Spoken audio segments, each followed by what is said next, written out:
جودي وعزتي وأنت قربي وقدوتي الله يا شيخ ربنا وأنت ذوق الأولياء وأنت جودي وعزتي وأنت قربي وقدوتي.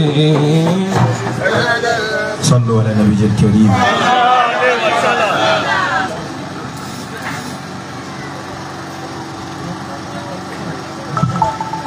أعوذ بالله من الشيطان الرجيم. بسم الله الرحمن الرحيم. الحمد لله رب العالمين الرحمن الرحيم مالك يوم الدين إياك نعبد وإياك نستعين. آمين. اهدنا الصراط المستقيم صراط الذين أنعمت عليهم غير المغضوب عليهم ولا الضالين. آمين. يعني اللهم صل على سيدنا محمد وعلى آله وأصحابه وسلم. اللهم صل على سيدنا محمد وعلى آله وأصحابه وسلم. أجافة كان يقول اللهم صل على سيدنا محمد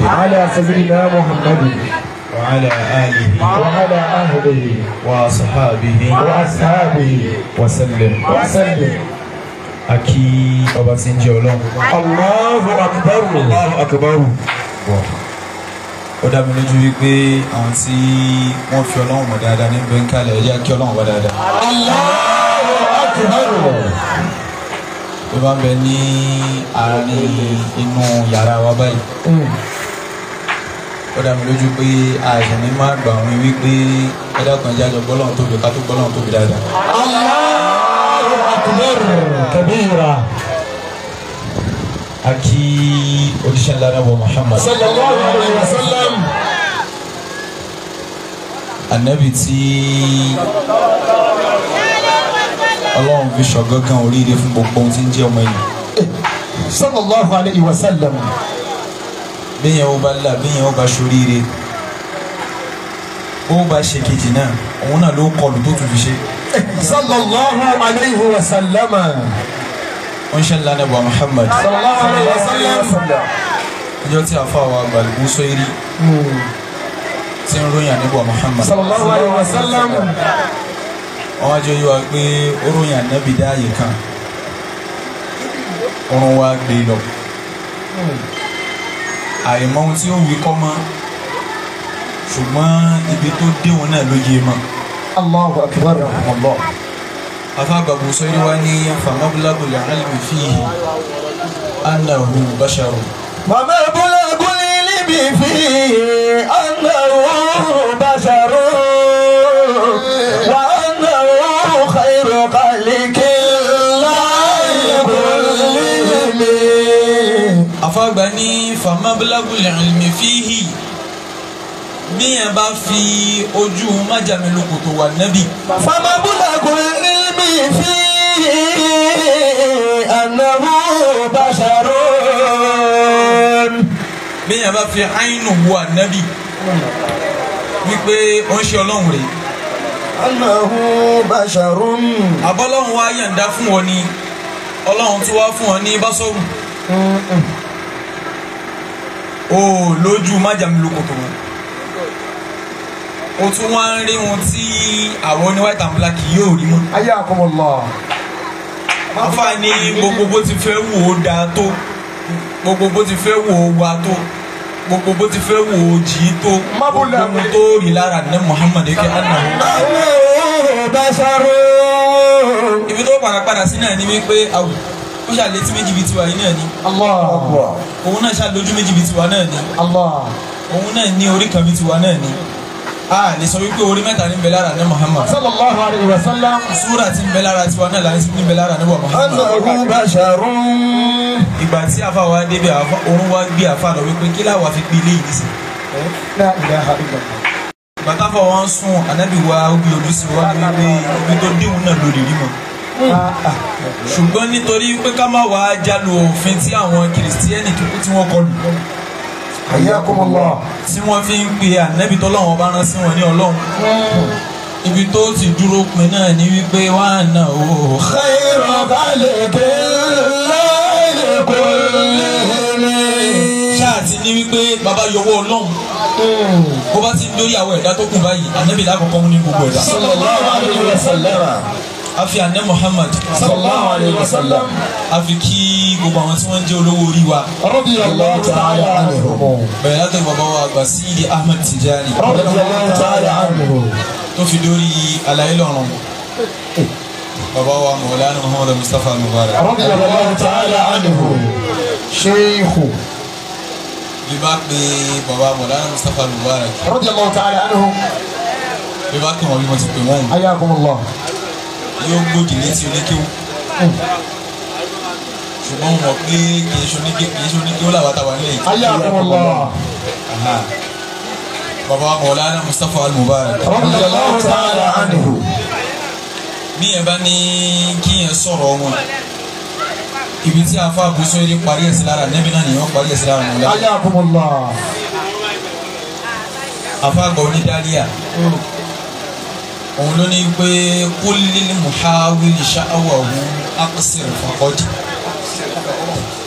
hawalita imsaka thuraya bil yadi. ẹ bá ń sọ fún ẹni tó ní wípé bí àwọn baba Mawlana Mustafa Mubarak ṣe ṣe òun àwa náà fẹ́ ṣe é bẹ́ẹ̀ àwa náà fẹ́ dìbòdè. baba àgbà Mawlana Mustafa Mubarak radiyallahu ta'ala anhu. àwọn náà ni wọ́n sọ nínú ìkànnì àwọn àdìsíra wọn wọ́n ní wípé níjọ́ tí àfọ̀nlámi àfẹ́ ṣe wá lójú lóyìn ní sọ fún wa wípé láti polówó ní dáhàbá tí a bá kò. kullu man sara ala darbi wasal. kullu man sara ala darbi wasal. ó ní ẹ má sọ wípé àwọn kan ti lọ mọ́ wípé àwọn tí wọ́n ti lọ yẹn a lè bá wọn mọ́ àwọn tí wọ́n ti lọ yẹn a lè dàbí wọn mọ́. ahlan wa sahlan. kullu man sara ala darbi wasal. kullu man sara ala darbi wasal. kullu man sara ala darbi wasal. kullu man sara ala darbi wasal. kullu man sara ala darbi wasal. kullu man sara ala darbi wasal. kullu man sara ala darbi wasal. kullu man sara ala darbi wasal. kullu man sara ala darbi wasal. akí wọlé àwọn afọwọ́. ẹ mú jókòó. ẹ jẹ́ àpàrọ̀ ṣéwù náà lẹ́ẹ̀kan sí. ẹ jẹ́ àpàrọ̀ ṣéwù náà dáadáa. ẹ̀yin náà là ń kí lọ́wọ́ tẹ́ fi dé. hayyakumullah. ìgbà tí afọ onílámíà tí ó fẹ́ ṣe wá ní gbìyànjú òun náà ti mọ̀ fún alára rẹ̀ wípé ẹ má dara ẹ láàmú ẹ lè débi wọ́n dé wọn ṣùgbọ́n bó bá fẹ́ máa ṣẹ́kùn ní ẹni tó máa jẹ́ ní àwọn ẹni ọlọ́run hayyakumullah. wọ́n ní ìwọ náà ó wà á rìn lórí ipa bí wọ́n ti rìn kó bá lè dára wọn. bàbá wa àgbà sílé òun ló yí wípé kullil muhawili sha'awahu akisiri fakọ̀dé. akisiri fakọ̀dé. ó ní wípé ìwọ tó o bá ń gbèrò wípé ṣùgbọ́n àwọn bàbá sílé ni alúwa mélòó náà wọ́n gbàgbọ́ fún mi láyé ṣùgbọ́n ọdún méjì ni ẹ̀ka náà wọ ọdún méjì. akisiri fakọ̀dé. ó ní jẹ́ kọ́kọ́ sọ fún ọ wípé kì í ṣe gbogbo ẹni tó wọlé alúwa náà ni wọn ò lé jáde. hayyakumullah. kì í sì ṣe gbogbo àwọn tí wọn ò lé jáde ni wọ́n rí nǹkan mú jáde mbẹ̀. hayyakumullah. kì í ṣe gbogbo ẹni tó wọlé alúwa ni wọn ò lé jáde kì í sì ṣe gbogbo ẹni tí wọn ò lé jáde lórí nǹkan mú jáde ńbẹ̀. hayyakumullah. àwọn bàbá wa àgbà sílé. bàbá pọ̀ bí yẹn bá wá ń sọ̀rọ̀ bàbá wọn pé kí lóun náà wá sọ tẹ́lẹ̀ ṣebí ìkan nínú rẹ̀ náà ni. Ayakumullah. ẹ jẹ́ kó lórí ọ̀rọ̀ bàbá. Sheikhu. ẹ jẹ́ kí a kí bàbá lára bàbá wa àgbà Fíkẹ́ Ṣọlá. Radiyallahu ta'ala anhu. a rí wípé láti bí 30 ọdún lé méjì. Ayakumullah. láti bẹ̀rẹ̀ mọ́lídìí Ànábì Muhammad. Sallallahu alayhi wa sallam. níjọ́ tí bàbá wa àgbà Fíkẹ́ Ṣọlá tí wọ́n dọ́dọ̀ bàbá wa Mọ̀lánà Mustapha Mubarak. Radiyallahu ta'ala anhu. àfọ oníkọsídà ló bá wọn sọ̀rọ̀. Ayakumullah. ìgbà táfọ oníkọsídà wa bá wọn sọ̀rọ̀ wọ́n wá gbàgbọ́ yé Kùránì lára kọsídà tí ó sọ fún wọn. Ayakumullah.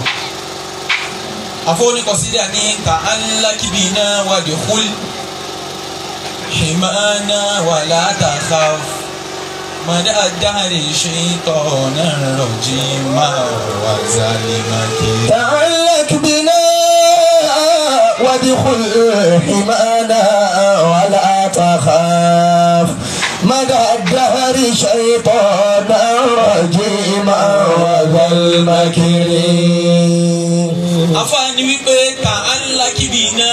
تعلق بنا. ó ṣeé ṣe kó máa wò wá látòkèrè kò má ì tí ì mọ ohun tá à ń ṣe ń bí. bó bá wá fẹ́ dára wa ó súnmọ́ wa ó ta'allaq. تعلق بنا. ó ti dára wa ni wípé o bá ti dé wọ́n fún ọ lọ́wọ́ wípé o fẹ́ gbọ́ wíìdì Ṣéhù Tìjání látọwọ́ Ṣéhù Tìjání láti fi sin náà. bó bá ti wá gbà á tán àfàwa ní wadkhul. wadkhul himana wala takhaf. ó wà wọlé síbi tí a fi àwọn tó kù tí ara wọn balẹ̀ sí. ó ti gbọ́ wíìdì. ó kù bó ṣe ṣiṣẹ́ lára pé báwo lọ́wọ́ èèyàn ṣe ní já. ó kù bó ṣe ṣiṣẹ́ lára wípé oríire ti gbé mi débi. báwo nínú rẹ̀ ó ṣe jẹ́ kí n jókòó bí.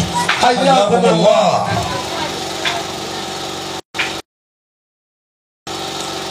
àfààní wadkhul himana. wadkhul himana wala takhaf. ó ní níwọ̀nba àgbà tó o bá ti ń bẹ lábẹ́ ààbò wa la takhafu mada ad-dahri shaytana rajima wa dhal makrin. nítorí pé gbogbo àwa tá à ń bẹ níjókòó ń bí níwọ̀nba àgbà tó o bá ti ń bẹ lábẹ́ Mọ̀lánà Mustapha Mubarak. Radiyallahu ta'ala anhu. tó o sì jáwọ́ padà fún ọ lọ́wọ́ pẹ̀lú ọ̀rọ̀ ẹnu ni pẹ̀lú ṣe ni pẹ̀lú wíwò lásán ni.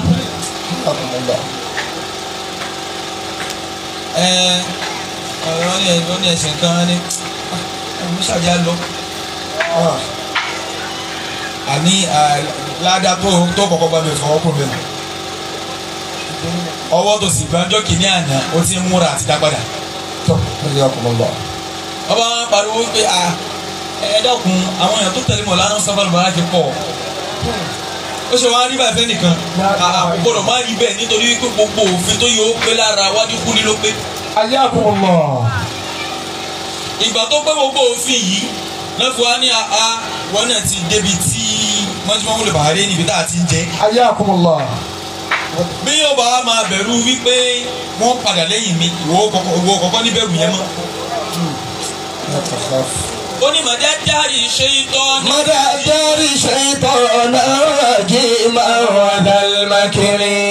nínú tí máa kọ́kọ́ dẹrù èèyàn yìí òun ni ẹ̀mí.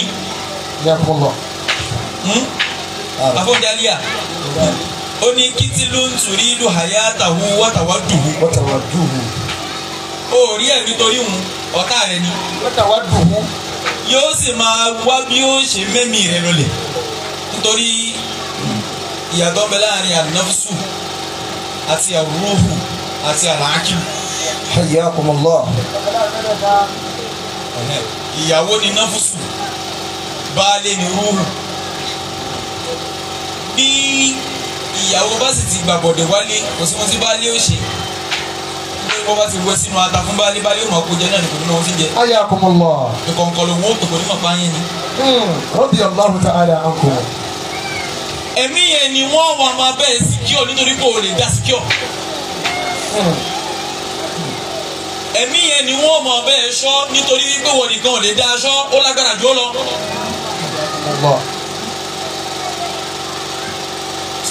ẹ̀mí yẹn ni wọ́n mọ̀ bẹ́ẹ̀ rè nítorí pé wọ́n nìkan ò lè dá rè. rírè yìí ni wọ́n mọ̀ bẹ́ẹ̀ mójútó nítorí wípé o ti fọwọ́ síbi tí wọ́n ní o fọwọ́ sí. Nọ́ọ̀bì sọ fún wọn pé látàkà fún máa jẹ́ Látàrí ṣètọ́nà rọ̀jìmá wàdàlmákiri. ó wà ní bẹ̀rù wípé bóyá ẹ̀mí rẹ tẹ̀lé pa ọ́ láṣẹ wípé má ṣe bẹ́ẹ̀ mọ́ jàre. bóyá ẹ̀mí rẹ tẹ̀lé pa ọ́ láṣẹ wípé bí wọ́n ṣe ń sa eré yìí ìwọ náà bá wọn sá. nítorí pé wọ́n ti wà níbi tí wọ́n ní ojókòó sí wọn ò ní wulẹ̀ jẹ́ kí ṣètánì ráyè débi ẹ̀mí ti rárá débi tí ò fi ṣeré. Ayakumullah. Olúwa ní wàlá tẹ́lítà fìtì. Wàlá tẹ́lítà fìtì àná ìlà gẹ̀ẹ́rì máa tàbọ̀s. Bìdílé ìbọ̀lélé láyàzá alùmọ̀dálẹ̀ àṣírí. Má ṣe rò wípé ẹnìkan wá déjọ́ kan ẹ̀rí pẹ̀lú ṣọ́ṣọ́ tí bàbá wa mọ̀ láń ṣe ìsàkó sábà lùbárà. Ọjọ́ yóò tó àdá nù. Bí wọ́n bá fẹ́ ṣàlàyé tọ̀ríkà fún wa ẹni tó bá fẹ́ ṣe àgbọ̀wọ́ wọ́n sọ fún wípé níjọ́ tó ti gbọ́wọ́ yìí má jẹ́ orú yẹlẹ́mí rẹ̀ wípé àáfàá kanjú àáfàá rẹ̀ lọ́wọ́dù. Ayakumullah. Bóyá àáfàá kan wá dé nísìnyí bá ṣe jókòó yìí ó wá jókòó ìyá kan wá dé láti sọ wípé lórí tí mo gbé síbẹ̀ yẹn àwọn ikúṣẹ̀ ti jẹ́ tán ó wá àáfàá yẹn wá ní pé àwọn ẹkú ẹfọ kan balẹ̀ ọgbọ́n yẹn kú tó ń bẹ́ mí rẹ̀ má jáde bọ̀ àwọn ikú náà wá sáré bọ̀ èwo nínú yín ló gbé bẹ́ẹ̀dì ìkànnà wà bọ́ sọ́jú èmi mo gbé ó ti wá wúyẹ lọ́kàn rẹ̀ pé àtijọ́ tá a ti ń tẹ́lá fún wa wọn ṣe wélé rí àbá yìí lé. Wàlá tẹ́lifẹ̀ fi ti àná ìlà gẹ̀ẹ́rì náà tẹ̀ fún us. ó ní bí àìgbésẹ̀ kúrò níbi tá a ní o gbésẹ̀ sí un àfi ó síbẹ̀ lásán pé kò wá máa ṣeré àfi ó síbẹ̀ lásán pé wípé kò wá máa jẹ̀yà mẹ́. èrè tá a fẹ́ kó jẹ́ bìtìlì Sọlílẹ̀ láyàzá alùmọ̀dálẹ̀ àṣírí. lọ́dọ̀ àwọn fún oníbàlágà bí wọ́n bá lo ìsinmi kan tí wọ́n bá tún wá gbé mọ̀bálágà rẹ̀ wá wọ́n fi ń rinlẹ̀ wípé kíní òun ó tóbi. Sílẹ̀ sọ̀lílì ni wọ́n pè. Sílẹ̀ sọlílẹ̀ láyàzá alùmọ̀dálẹ̀ àṣírí. Wọ́n ní wípé ibi tá a kù ọ sí abẹ́ ìbòjú tó ṣe wípé òun ní róòrùn rárá abẹ́ ìbòjú tó ṣe wípé gbogbo ohun tí yẹn ò bá máa tọrọ láyé ní òun àmàbá yẹn mẹ́. Ayakumullah. Ọlọ́run ṣe bẹ́ẹ̀ fáwọn ènìyàn Ọlọ́run. Jẹ́rọ̀ wà nìkan. Òun lè ń rí tọ́lọ́run ṣe fún bàbá wa gbà fi ṣọlá. Radiyallahu ta'ala anhu. Wọ́n gbọ́ pàṣídé àyè Ayakumullah. wọ́n wá fi ronú lára ayé Ọlọ́run ọba.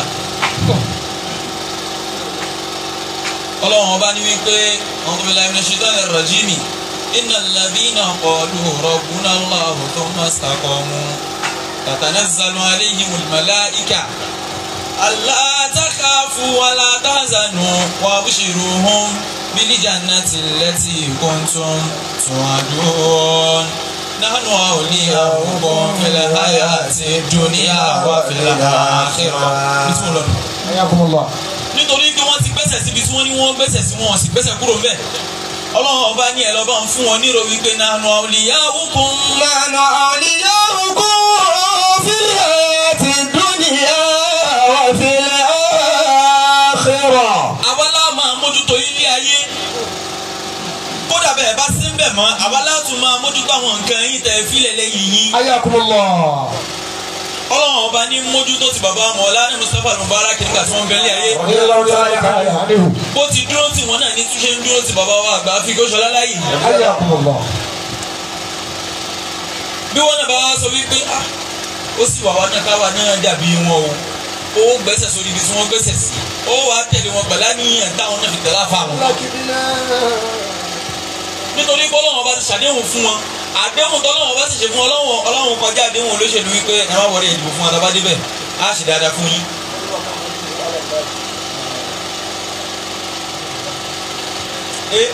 àdéhùn tọ́lọ́run bá ṣe fún wọn ó ti dúró ọlọ́run ò sì lè sọ pé òun ò wí bẹ́ẹ̀ mọ́. lọ́lọ́run fi ní nánú awliyaukum fil hayati dunya wa fil akhirah. wípé yóò máa bẹ̀rù wípé kíní kan mọ̀ tó fẹ́ tì wọ́n dànù wọ́n ní ìwúrọ̀ ẹ kọ́kọ́ kúrò lórí ẹ̀ ní. kíní kan mọ̀ tí ó wá bí wọ́n wó ẹ gbé wọn kúrò lórí agbọ́nrin tẹ́ fi máa fi wọ́n kàn bí àwọn kan tẹ́ máa ní ìta tẹ́ máa wọ pé ọ̀dọ̀ àwọn lè ní ọlá wà ọ̀dọ̀ àwọn lè ní ọrọ̀ wà nítorí wípé wọn ò kúrò ní abẹ́ ìbùjì ibi tí wọ́n fi wọ́n sí. àfáàní wa Al-Qur'ani ní walakum fiha ma tashtahi anfusuhum. nígbà tí bàbá wa gbà sílé fi ń lo ayé. nígbà tí bàbá wa fi ń bẹ́ẹ̀ ẹ̀sọ́ nǹkan náà ti ń bẹ lórí ilẹ̀ ayé yìí tí bàbá ó náwó sí tí ó lóun ò gbà. bàbá ní mi bá bèrè nǹkan lọ́wọ́ ọlọ́run bọ́lọ́run bá lóun ọ̀rẹ́ yìí ni ó di wọn pé ìfẹ́ mọ́. kó tó di kówó náà ó ṣe é débẹ̀. kó tó di kówó ṣe é débẹ̀ ọmọ adúrú àdánwò tí àwọn náà ti rí àwọn ìyá wa máa ń dá wákà kan wákà wọn ò sì dá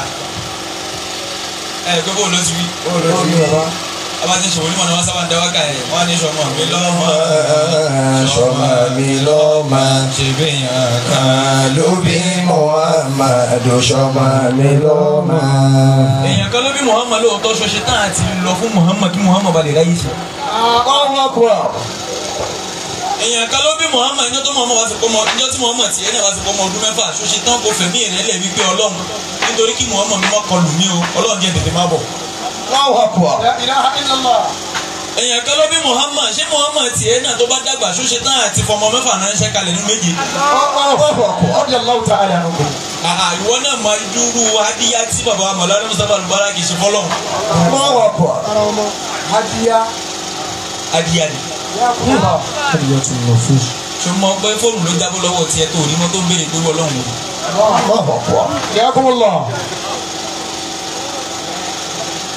Ọlọ́run bá ló ṣe mọ́ bẹ́ẹ̀ látara wípé wọ́n ti gbé fọ́lọ́run wọ́n gbé tán fún wọ́n kóra wọn lé e lọ́wọ́ wípé àjẹ́ kankan mọ́ wọ́n kóra wọn lé lọ́wọ́ wípé gbogbo yẹ́nyẹ́ wa ti kó lé ọ lọ́wọ́ Ọlọ́run wa ní pé ẹ̀ṣẹ̀ ti di tèmi èmi náà ti wá di tì í. lànà awliyaukum fil hayati dunya wa fil akhirah. ولكم فيها ما تشتهي أنفسكم. lẹ́yìn táwọn àǹfààní yóò máa wá pé ṣé ẹ bá ní àwọn tẹ̀sílífì kan tí yóò tètè máa dáwọ́lẹ̀ gàràgàrà lọ́wọ́ wa káà ní máa dààmú mọ́.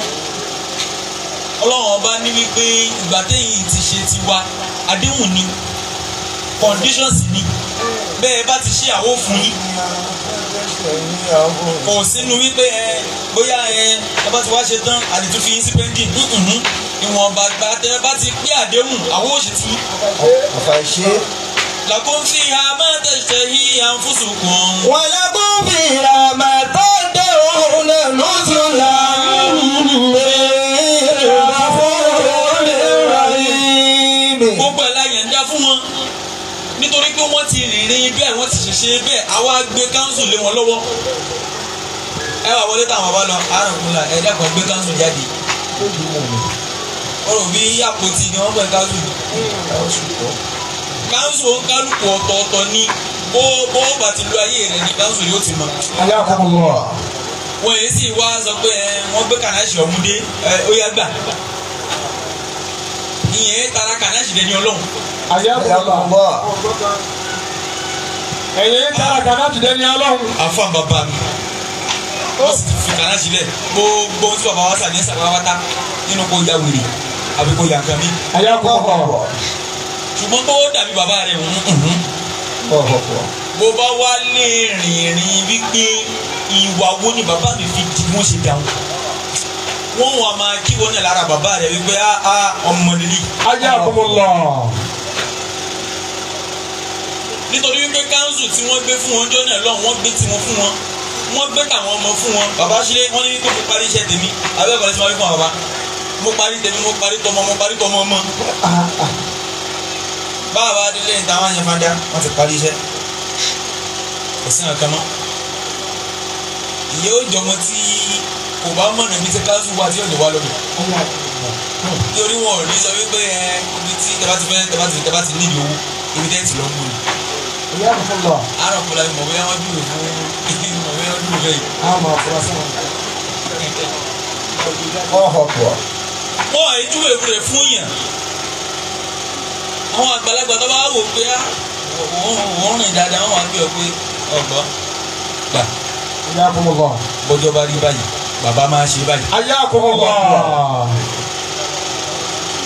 bàbá Mawlana Mustapha Al-Mubarak Rabbi Allah ta'ala anhu. ìkẹ́ ọlọ́run ọlọ́ba ṣe fún wa. ọ̀làlá ilaha illallah. ọ̀rẹ́ ìjẹ́kọ̀ọ́sọ ọlọ́run. ọ̀là sayyidul wujud. ọ̀rẹ́ anábìá Muhammad. sallallahu alayhi wa sallam. ààyè wọn tó wáyé láyé mi. ààyè wọn tó wáyé láyé mi yìí. tó yé mi. tó yé mi. ọlọ́run ọba o. ó ti dìde. ó ti dìde. ó sì ti jí. ó sì ti jí. ọlọ́run. èyí tá a wù níwà. èyí tá a wù níwà. tá a wù ní ìwà. tá a wù ní ìwà. táwọn ò fi wá yọkùn nínú yíyẹ rẹ̀. táwọn fi wá yọkùn nínú yíyẹ rẹ̀. ọlọ́run àti àbúlá ilẹ̀. èyí tá a ṣe ní ṣe. èyí tá a ṣe ní ṣe. tá a fi wá yọkùn nínú àlùbáríkà tí bẹ́ẹ̀ bí. tá a fi wá yọkùn nínú àlùbáríkà tí bẹ́ẹ̀ bí. ọlọ́run àti òun tọ́ sí wa. ọlọ́run àti òun tọ́ sí wa. la ilaha illallah. la ilaha illallah. sayyidul wujud. sayyidina Muhammad. la ilaha illallah. jẹ́kọ̀ọ́sọ ọlọ́run ọba. sayyidul wujud. anábìá Muhammad. èyí tí tátàtà tí a wí. èyí tí àwọn bàbá tí wọ́n fi ṣe wá láǹfààní lónìí. min nafahati shuyukhina. inú àwọn tí bàbá wa àgbà tí wọ́n fi ṣe wá láǹfààní náà ni. nínú àwọn tátàtà tí ó jábọ́ ta inú. bá bàbá wa àgbà dúkà. hayyakumullah. ọlọ́run ṣàjáde àwọn bàbá. ọlọ́run jáde àwọn bàbá àgbà pẹ́. ọlọ́run jáde wọn jù. ọlọ́run jáde wọn jù náà. subhana rabbika rabbil izzati amma yasifun. wa salamun ala al-mursalin alhamdulillahi rabbil alamin shaykh.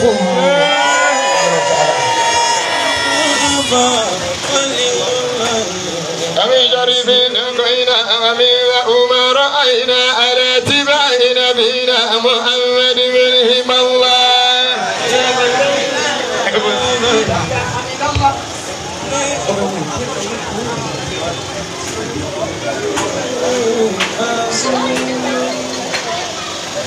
ọba ni ẹ wá wo bí sẹ́rí àti lọ́ngbìn. ayakumullah. ọba ni ẹ wá pè bí sẹ́rí wá. bẹ̀rẹ̀ lọ́lẹ̀ díẹ̀. bí sẹ́rí rẹ̀ bẹ̀rẹ̀ lọ́lẹ̀. ó dẹ̀ dúró bí ẹ. ọ̀gá tí mo bá lo kẹ́lẹ́mọ̀ tó wúwo tí mo bá lẹ́nu bàbá. ayakumullah. wọ́n ní bàbá àgbà sílẹ̀tọ̀ kéwú. radiyallahu ta'ala anhu. wọ́n ní wọ́n ṣe hadiya sọ́dọ̀ ọlọ́run tó kọ́. hadiya ló méjì ojú. hadiya báyà kò yí àwọn tí mọ̀tara wọn jáde tí wọ́n bẹ nípa kọ́pì. kìí sọ hadiya yẹn fún ọ. wọ́n wá sọ hadiya. hadiya tí wọ́n ní bàbá àlè ló ṣe. ọmọ méjìdínlógún ló gbégbé. ọlọ́run pa ti ń pa nítorí kó lè jẹ́ kó lè wà lórí àga tó wà kò sì ṣe yú. èkejì tí wọ́n mú alábọ̀ ọbẹ̀ wọ́n ní fóònù lọ́jà wá lọ́dọ̀ tiẹ̀ lónìí wọn ọlọ́run wọlé owó lápò. owó lápò ọ̀fọ̀ ọmú kan nínú ayé àti báwọn yìí ti dà. Agé àwọn bàbá wa gbà. Radiyallahu ta'ala ẹni ajá ní ṣéèkù. A ti rí olùlé asínú báyìí. Olùlé asínú yìí pápá. Èso ọ̀yà ń dù. yóò wọlé. ẹ fi sí mi láwọn àmọ́ ni. Láwọn àmọ́ ẹni. Kìlá ọmọ.